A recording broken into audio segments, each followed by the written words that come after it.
At noon, a jury in Brown County convicts Jackson Vogel of first-degree intentional homicide with a hate crime enhancer. We, the jury, find the defendant Jackson Paul Vogel as to the count of first-degree intentional homicide as charged in the information guilty.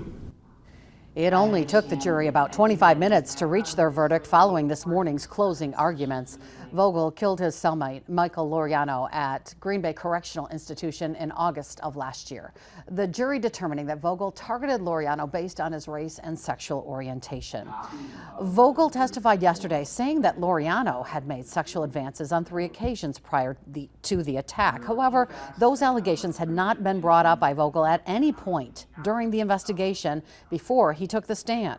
Prior to this morning's verdict, the prosecution told the jury in closing arguments his testimony should not be considered credible. The defendant knows his life's on the line. I don't need to use language like that, but obviously he now knows he's on trial. He knows he's charged with crimes. He knows he's charged with a hate crime. Now the story changes. That is not a coincidence. That is not him now talking about what the truth is. There will be no pre-sentencing investigation prior to Vogel's sentencing. It's scheduled for June 27th. He was already in prison for attempted first-degree intentional homicide from a crime back in 2016.